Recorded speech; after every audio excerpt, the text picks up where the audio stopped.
অনেকেই রং করার কথা ভাবছেন আপনার বাসাবাড়ি, ব্যবসা প্রতিষ্ঠান অথবা যে কোনো কিছু। আমি আমার স্টুডিও রং করার কথা ভাবছি। অলরেডি দেখছেন আমি রং করার পরে স্টুডিওর গেটআপটাই চেঞ্জ হয়ে গিয়েছে। আসলে রং করার বিষয়ে তেমন কোনো ভালো অভিজ্ঞতা আমার ছিল না। তারপরেও স্টুডিওতে রং করার উদ্দেশ্যে আমি চাঁদপুরের হাজি মহসিন রোডে চলে যাই। সেখানে সাধারণত এই রং সহ আনুষঙ্গিক বিষয় অ্যাভেলেবেল পাওয়া যায়। যাওয়ার পরে জতুন ব্র্যান্ডের একজন ডিলারের সাথে হঠাৎ দেখা সাধারণ একটি দোকানে। তখন ওনাকে বললাম, তো উনি যখন জানতে পারলো যে আমি কন্টেন্ট তৈরি করি, তখন উনি আমাকে বলল যে চলেন, আমার শোরুম রয়েছে পাশে। উনি ওনার সাধারণ একটি দোকান থেকে হঠাৎ আমাকে শোরুমে নিয়ে আসলো জতুন ব্র্যান্ডের। এখানে এসে দেখি আমি হাজার হাজার কালার। তো আমি যে কালারটি চিন্তা করে আসছি তার চেয়েও বেটার কালার এখানে রয়েছে। এমনকি এখানে এসে দেখলাম কম্পিউটারের মাধ্যমে তারা কালারটিকে অ্যাকুরেটভাবে ম্যাচ করে দেয় এবং কালার কোড দিয়ে দেয়, যেটা দিয়ে আমি চাইলে সেম কালার পরবর্তীতে আবার নিতে পারবো। আমি যে বিষয়ে কথা বলছি এগুলো হয়তো যারা এই বিষয় নিয়ে কাজ করেন রঙের, তাদের কাছে পুরাতন, কিন্তু আমাদের মতো সাধারণ যারা, তাদের কাছে কিন্তু বিষয়টি নতুন। তারপর উনি আমাকে বলল যে এখান থেকে কালার চয়েস করেন, এর বাহিরেও আরও হাজার হাজার কালার রয়েছে বইয়ে, সেটাও উনি আমাকে বললেন দেখানো যাবে।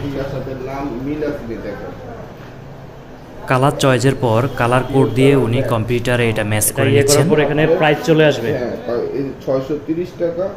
630 টাকা এর ভিতরে রং করতে আছে 17 টাকা 94 পয়সা। আচ্ছা, এর ভিতরে আবার ধরেন ডিসকাউন্ট দিয়ে দেখেন কতটুকু ডিসকাউন্ট দেওয়া যায়।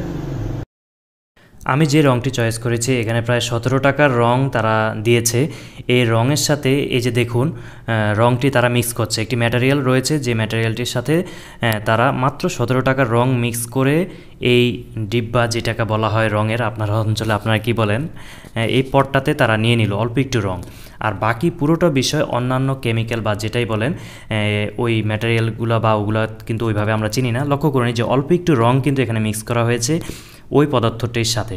এবার এই ডিব্বার মুখটি আটকে রাখা হচ্ছে। এরপর ওনারা যেটা করবে, কম্পিউটারে কিন্তু একটি কালার কোড এসেছে যে এই কালারটির কোড কি, সেই কোডটি উনি আমাকে এই পটে লিখে দিচ্ছেন। নাম্বারটা হইলে আমি এই সেম রংটা পেয়ে যাব নাকি? 10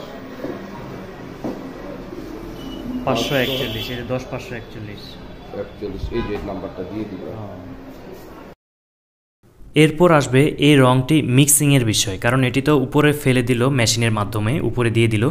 এখন পাশের যে মেশিন রয়েছে আরেকটি, সেই মেশিনটিও আপনাদেরকে দেখাচ্ছি।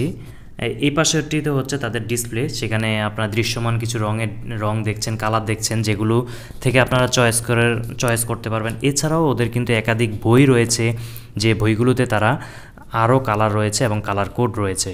আপনি পরবর্তীতে এই সেম কোডের কোড নাম্বার বললে তারা কালার দিয়ে দিবে। এই যে লক্ষ্য করুন এই মেশিনটিতে তিনি আমার ওই রঙের যে কৌটাটি ছিল এটা থেকে নিয়ে এই মেশিনে দিয়েছে। মেশিন এখন এটাকে মিক্সিং করছে। স্বয়ংক্রিয়ভাবেই কিন্তু এখানে প্রাইস চলে আসবে। প্রাইস সম্পর্কে উনি আগে আমাকে একটি ধারণা দিয়েছে, আনুমানিক 500 টাকার আশেপাশে হবে, এবং আমি বলেছি ওকে সমস্যা নাই, 1 লিটার রং আমি এখান থেকে নিয়ে যাব। তারপর লক্ষ্য করুন এই মেশিনটি থেকে ওনারা মেশিনটিকে 2-1 মিনিটের মধ্যে আমার রংটি মিক্সিং করে ফেলেছে। এখন লক্ষ্য করুন উনি এটি নিয়ে নিল হাতে। এই যে আমার সেই কাঙ্ক্ষিত কালার, এটি এখন উনি আমাকে খুলে দেখাবে অ্যাকুরেট আছে কিনা। দেখি আমি, একেবারে অ্যাকুরেট কালার, মানে আমি যে কালারটি চেয়েছিলাম মনের মতো সেই কালারটি উনি আমাকে দিয়েছে, এবং বলেছে আপনি যেহেতু নিজে রং করবেন তাই এটার সাথে 30 থেকে 40% পানি মিক্স করে আপনি বাসায় এটা দেয়ালটি ঘষে তারপর ব্রাশ দিয়ে এটাকে দেয়ালে লাগিয়ে দিতে পারেন। দেয়ালে লাগানোর পরে আপনার সেই অ্যাকুরেট কালারটি শুকানোর পর চলে আসবে। এরপর আমি বাসায় এসে প্রথমবার একবার পুরো দেয়ালে লাগাই, এরপর 2 ঘন্টা পর আবার দ্বিতীয় পর্বে লাগাই। দ্বিতীয় পর্বে লাগানোর পরে লক্ষ্য করুন আমার স্টুডিওতে কেমন কালার এসেছে। আমি কিন্তু প্রফেশনাল না, কিন্তু নতুন হওয়া সত্ত্বেও খুব চমৎকার কালার এসেছে, এবং আমি যে কালারটি চেয়েছি অ্যাকুরেট সেই কালারটি পেয়েছি। জাস্ট আপনাদের সাথে শেয়ার করলাম, এটি কিন্তু প্রমোশনাল ভিডিও নয়। এই ধরনের নিত্য নতুন ভিডিও নিয়মিত পেতে আমাদের চ্যানেলটি ইউটিউবে সাবস্ক্রাইব করুন এবং ফেসবুকে ফলো করুন। ভিডিওটি অনেক ইম্পর্ট্যান্ট, তাই অনেকেরই প্রয়োজন হতে পারে, তাই ভিডিওটি শেয়ার করার অনুরোধ রইল। আল্লাহ হাফেজ।